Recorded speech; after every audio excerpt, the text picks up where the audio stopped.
রায়গঞ্জে জনসভায় রাহুল গান্ধী সরাসরি চলে যাব। गुलाम अहमद मीर जी, दीपा दास मुंशी जी, शकील खान जी, मोहित सेन गुप्ता जी, मुख्तार अली सदर जी, सईद जी, अमिताभा चक्रवर्ती जी, हमारे कैंडिडेट्स मोहित सेन गुप्ता जी, अमल आचार्य जी, अनामिका रॉय जी, प्रमाणिक जी, मुर्शिद आलम जी, मोहम्मद एहसान जी, भाई और बहनों, प्रेस के हमारे मित्रों, कांग्रेस पार्टी के प्यारे कार्यकर्ता, आप सबका यहां बहुत बहुत स्वागत, नमस्कार। कैसे हैं आप लोग? सुनाई नहीं दिया? ठीक है आप लोग?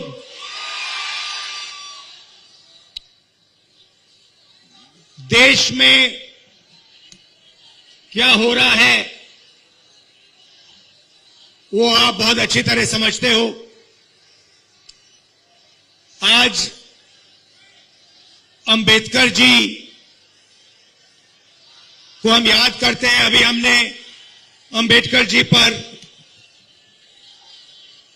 फूल चढ़ाए, उनकी फोटो पर फूल चढ़ाए। अंबेडकर जी ने, गांधी जी ने, नेहरू जी ने देश को संविधान दिया था और आज नफरत भरी विचारधारा बीजेपी की, आरएसएस की नफरत फैलाने वाली विचारधारा संविधान को खत्म करने की कोशिश कर रही है, संविधान को मिटाने की कोशिश कर रही है। सीधा सामने आकर संविधान पर आक्रमण नहीं कर सकते हैं, मगर जहां भी इनको मौका मिलता है ये संविधान पर आक्रमण करते हैं। संस्थाओं में अपने लोगों को बैठाते हैं, वोट चोरी करते हैं, लोकतंत्र को खत्म करने की कोशिश करते हैं। कन्याकुमारी से कश्मीर तक हम चले भारत जोड़ो यात्रा में, और हमारी लड़ाई देश में आरएसएस, बीजेपी की नफरत भरी विचारधारा के खिलाफ है। 4000 किलोमीटर हम चले और हमने एक ही नारा दिया, नफरत के बाजार में मोहब्बत की दुकान खोलनी है। ये देश नफरत का देश नहीं है, ये देश मोहब्बत का देश है। और इसीलिए हम 4000 किलोमीटर चले और ये मैसेज देश को दिया कि नफरत से, हिंसा से, बंटवारे से कुछ नहीं होने वाला है। मोहब्बत से, एकता से देश आगे बढ़ेगा। इस बात से आप सहमत हैं? सहमत हैं? आपने देखा, आजकल आपने नरेंद्र मोदी का चेहरा देखा है? देखा है? हवा निकल गई है। आप देखो, बंगाल में घूम रहे हैं, उनका चेहरा देखो ठीक से। वो मेरी आंख में आंख नहीं मिला सकते हैं।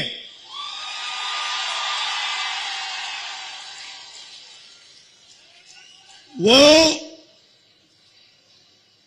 पार्लियामेंट हाउस में, लोकसभा में डिबेट चल रही थी,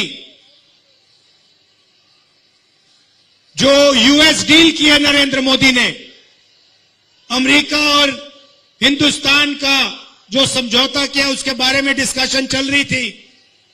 अच्छा, आप लोगों ने एप्स्टीन का नाम सुना है? आप जानते हो एप्स्टीन कौन है? जानते हो ना? एप्स्टीन फाइल्स के बारे में जानते हो? थोड़ा बता देता हूं, नरेंद्र मोदी जी भी सुन लें। एप्स्टीन फाइल्स अमेरिका में 35 लाख फाइलें बंद पड़ी है। उसमें हिंदुस्तान के मंत्रियों का नाम, बीजेपी के नेताओं का नाम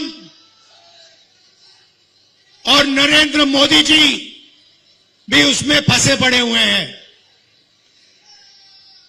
एप्स्टीन फाइल्स की चाबी डोनाल्ड ट्रंप के हाथ में है। इसलिए जब डोनाल्ड ट्रंप मोदी से कहता है मोदी जी जंप मारो, तो नरेंद्र मोदी जंप मारता है। उससे कहता है उधर बैठ जाओ, तो नरेंद्र मोदी उधर बैठ जाता है, क्योंकि कंट्रोलर डोनाल्ड ट्रंप के हाथ में है। भाइयों और बहनों, बीजेपी ने और नरेंद्र मोदी ने एक नया राजनीतिक सिस्टम निकाला था। आइडिया क्या था कि पूरा का पूरा फाइनेंस, पार्टी का जो पैसा है, पूरा का पूरा एक जगह रख दो। कौन सी जगह? अदानी। तो उन्होंने क्या किया? उन्होंने, नरेंद्र मोदी ने बीजेपी को अदानी कंपनी से जोड़ दिया। अदानी के लिए बीजेपी काम करवाती है और अदानी पैसा, सपोर्ट, मीडिया, फाइनेंस सारा का सारा बीजेपी को देती है। ये इनका सिस्टम है। तो सचमुच में ये अदानी कंपनी नहीं है, इसका नाम मोदानी कंपनी होना चाहिए। ये आधी अदानी की है और आधी ये मोदी की है। अब हुआ क्या? इन्होंने पूरा का पूरा फाइनेंस इस कंपनी में डाल दिया और डोनाल्ड ट्रंप और अमेरिका ने कंपनी को पकड़ लिया। अदानी पर अमेरिका में केस लगा दिया। आप पता नहीं जानते हो, नहीं जानते हो, अदानी के पास बहुत पैसा हो, अदानी बहुत अमीर हो, मगर अदानी हिंदुस्तान से आज बाहर नहीं जा सकता है। क्योंकि अगर अदानी बाहर जाएगा तो अमेरिका उसको पकड़ के अमेरिका ले जाएगा और फिर मोदी का जो गुब्बारा बनाया गया है, उसमें जो 10-15 साल से गैस भरी जा रही है, हवा भरी जा रही है, वो गुब्बारा फटाक से फटेगा। तो यह मैं आपको क्यों बता रहा हूं? क्योंकि नरेंद्र मोदी का पूरा कंट्रोल डोनाल्ड ट्रंप के हाथ में है। अब पार्लियामेंट के बाद लोकसभा में डिबेट चल रही, मेरा भाषण शुरू होता है, नरेंद्र मोदी देश से कहता है मेरी 56 इंच की छाती है। सुना आपने? 56 इंच की छाती है। डिबेट शुरू होती है, मैं डिबेट शुरू करता हूं और मैंने वहां पे काम शुरू कर दिया। जो मैं अभी आपसे बोल रहा हूं वो मैंने शुरू कर दिया। एप्स्टीन, अदानी, और मेरे पास थोड़ा ज्यादा इंफॉर्मेशन है जो मैंने आपको अभी बताया नहीं।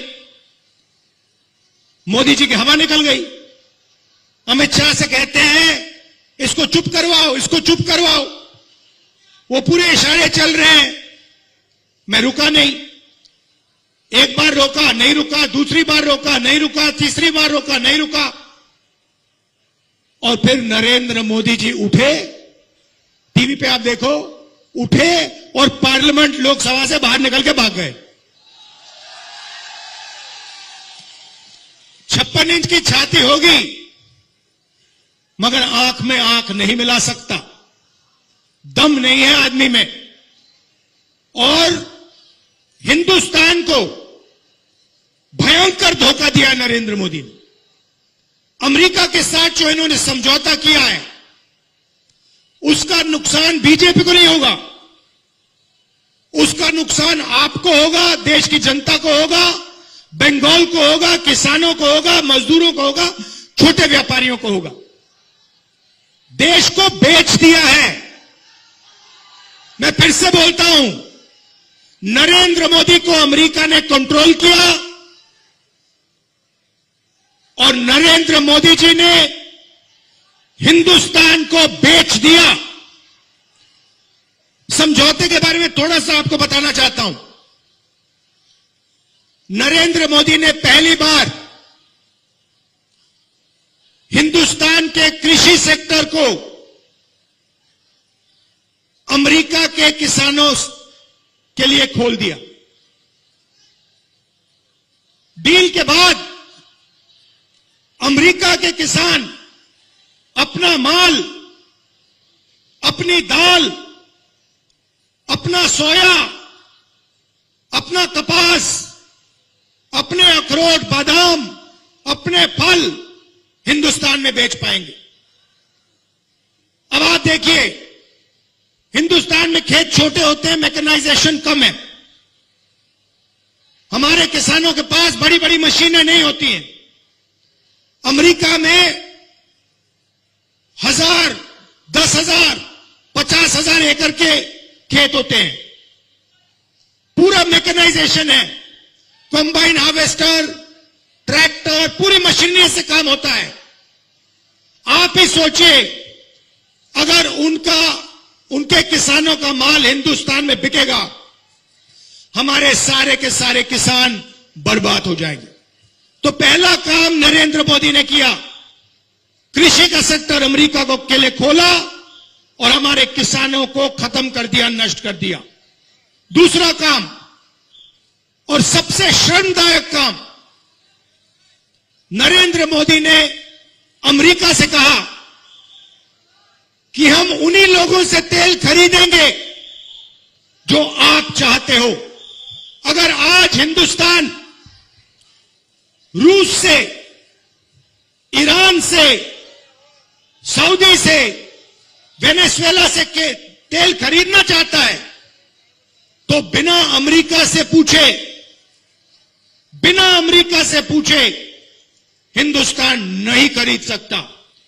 तो दूसरा काम नरेंद्र मोदी ने, हमारी जो एनर्जी सिक्योरिटी है वो अमेरिका के हाथों में कर दी।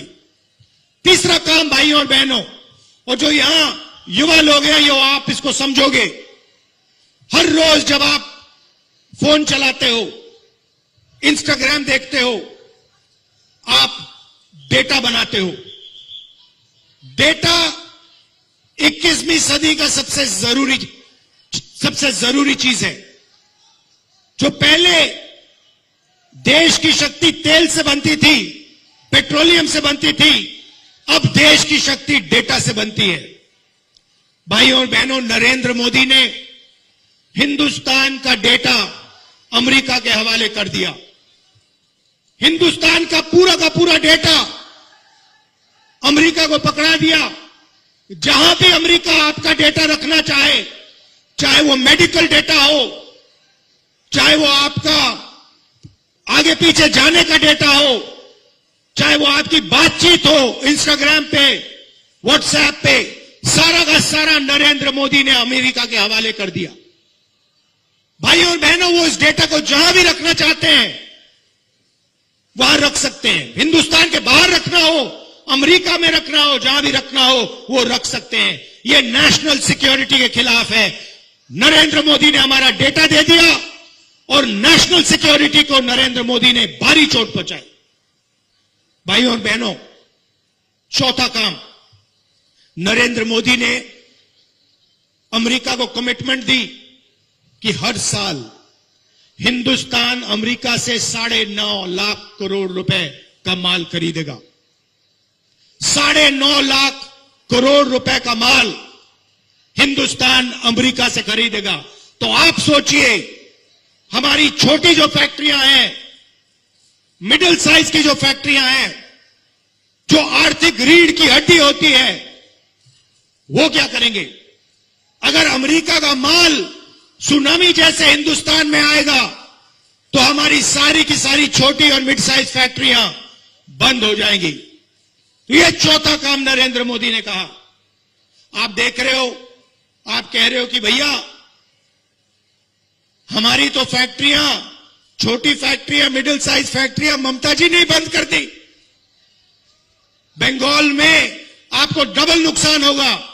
बंगाल में ममता जी ने आपकी इंडस्ट्री को खत्म कर दिया और पूरे हिंदुस्तान में वो नरेंद्र मोदी इंडस्ट्री इंडस्ट्री को खत्म करने में लगा हुआ है।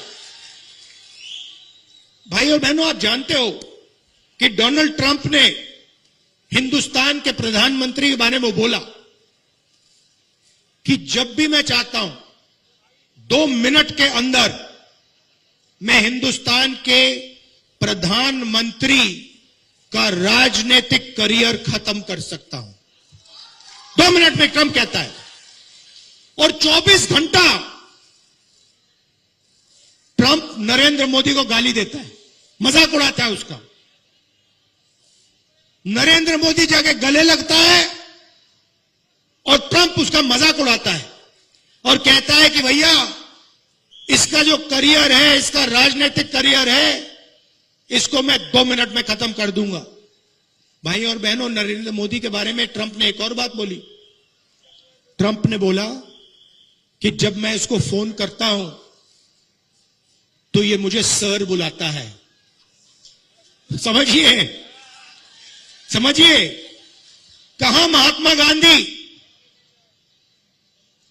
कहां जवाहरलाल नेहरू, कहां सरदार पटेल, कहां अंबेडकर जी,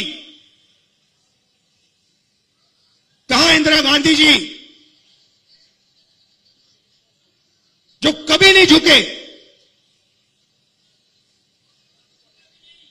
कभी नहीं।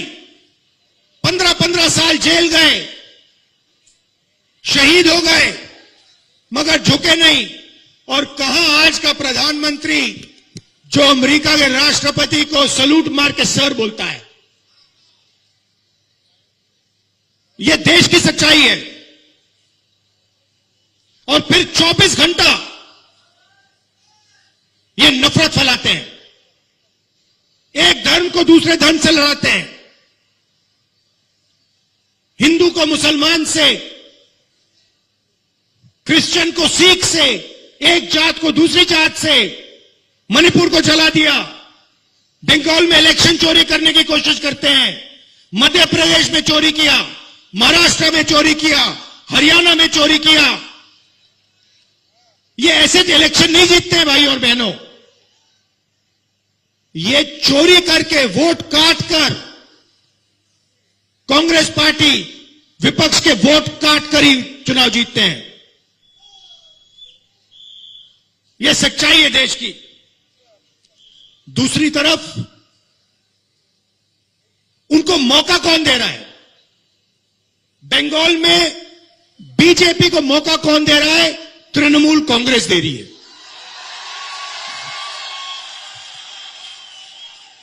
बीजेपी बंगाल को पैसा नहीं देती है। 2 लाख करोड़ रुपए बीजेपी ने बंगाल को नहीं दिए। मनरेगा का पैसा काट दिया।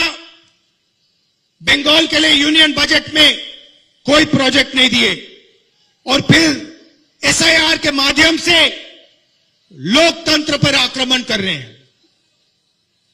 मगर तृणमूल कांग्रेस भी अपने काम में लगी हुई है। वो भी बंगाल के लिए काम नहीं कर रही है। अगर नरेंद्र मोदी जी भ्रष्ट हैं, मैंने अदानी जी की बात की, तो तृणमूल कांग्रेस भी भ्रष्टाचार की रेस में कम नहीं है। भाइयों और बहनों, Sharda chit fund scam, 17 lakh investors का पैसा, 1900 करोड़ रुपए उनको वापस नहीं दिया। Rose Valley chit fund scam, 31 lakh investors का पैसा लिया, 6,600 करोड़ रुपए अभी तक वापस नहीं दिए। Coal smuggling scam, illegal mining, transport, goonda tax collection होता है यहां पे ट्रांसपोर्टर्स और परचेजर से, और यहां पे बंगाल की जनता का फायदा नहीं होता है। यहां पे सिर्फ तृणमूल कांग्रेस का जो सिंडिकेट है उसको ये 24 घंटा पैसा देते रहते हैं, हिंसा फैलाते हैं, मारपीट करते हैं और झूठे वायदे।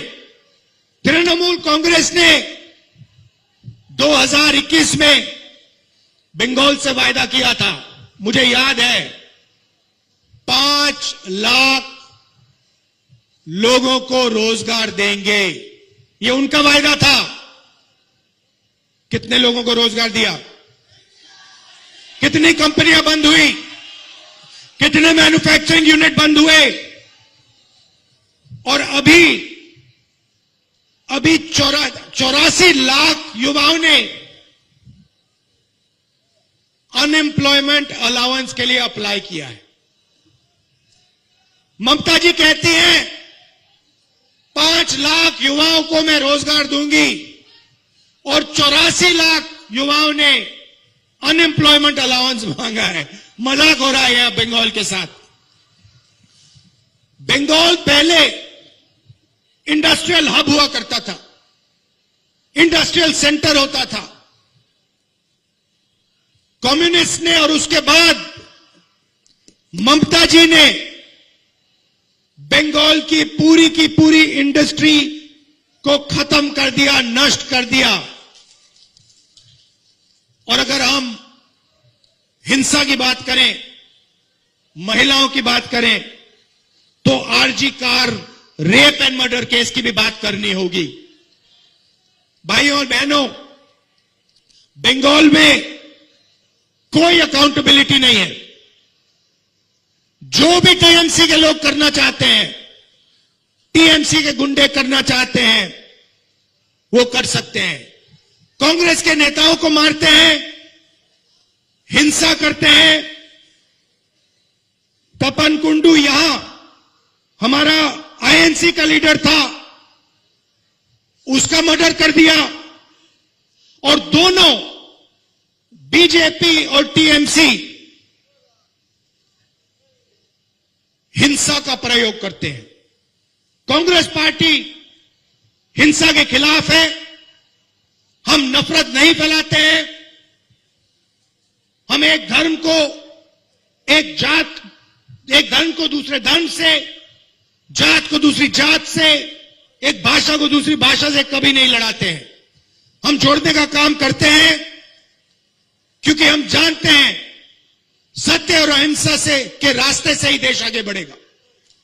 भाइयों और बहनों, चुनाव में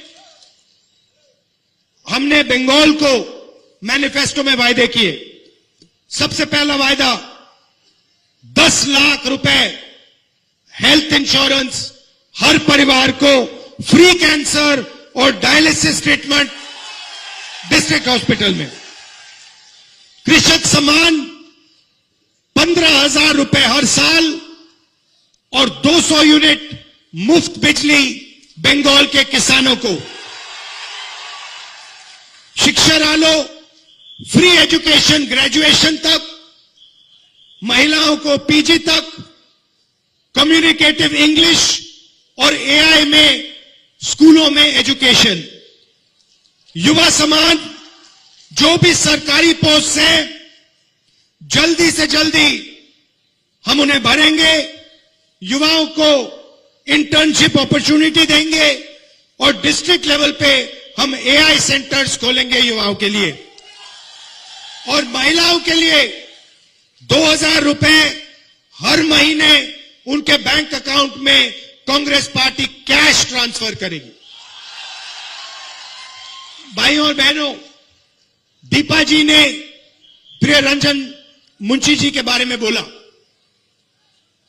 ये उनकी कर्म भूमि है और वो कांग्रेस पार्टी के बंगाल में सबसे बड़े नेता थे।